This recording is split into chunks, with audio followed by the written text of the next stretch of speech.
taliska ciidanka booliiska Shabeellada Dhexe iyo kan Hirshabeelle ayaa shir jaraa'id ay yeesheen waxa ay ku soo bandhigeen rag ku eedeysan dhacdadii kufsi ee ka dhacday magaalada Jowhar waxa ayna warbaahinta u sheegeen in weli ay socoto baaritaanada eedeysanayaasha balse ragga saddexda ah ay soo bandhigeen ay yihiin ragga lagu tuhmayo dhacdada tani Maxamed Siyaad Cali Anjeex taliyaha saldhigga booliiska degmada Jowhar iyo Xasan Dhiiso Xasan taliyaha ciidanka booliiska maamulka Hirshabeelle ayaa sheegay in eedeysanayaasha haatan gacanta ku jira la horgeyn doona cadaaladda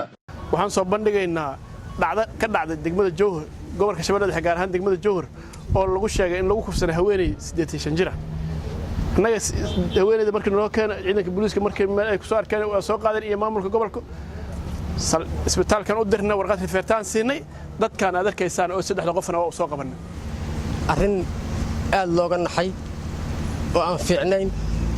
oo ka dhacday Jowhar oo rumahanti aad u xanuun badan oo waliba ay waxaan la filahay way dhici jireen dhacdo badan waa dhici jirtay oo gabdho waa la xoogi jiray oo waa dhici jirtay laakiin mid hadda la sameeyay oo dhacday ma ahanin mid mid rumahanti aan hadda waxaan ku sheegnaa ama aan ku tilmaami karnaahu laakiin kiiskaas waxaan u soo qabanay dadka aad arkaysiin nimanka aad arkaysiin oo saddexda oo hadda meeshaan taagan baaritaan ayaana socdo waa la baaraa oo baaritaan ku wadnaa rifeertaasina isbitaal ku jirta hadda kulay baaritaankaasna wixii ka soo baxay jawadeena la yiraahdo ay dambiilayaal ay noqdaan iyo hadii ay noqdaan badan dambiilahayn kiiskaas waa kiisan daba joogno saxaafadda lafteeda rabaa maanta inaan la hadlo waxyaabaha propagandada oo saxaafadda qaarkeed waliba ay abuurayso ay ka baan abuurayso ciidamada waxaan leenahay ayaguna inay joojiyaan waxaan marka wixii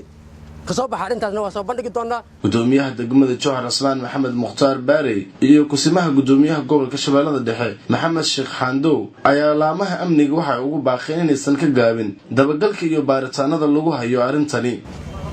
hawar waayeela ee 9 u dhow maanta tir 9 ku jirto in heerkan aan magaciisa isu nimaado qof kasto muslim ama bini aadan ee waxa ka danqada waaye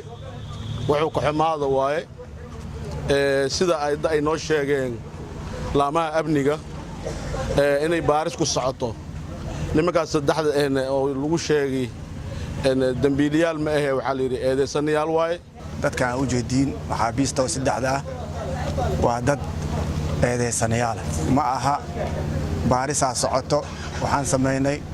taliskii markii uu yimaadeen booliiska ay u yimaadeen dibanihi waxaa loo diray dhakhtar baarisa ku socoto saddexdan qofood ay u jeedaan waxaa loo soo qabtay kiiskii asaga ahaa waxaan aad iyo aad u la yaabanahay mar badan dhacdo in warbaahinta qaarkeed ay soo bandhigaan ay yiraahdaan waxa wax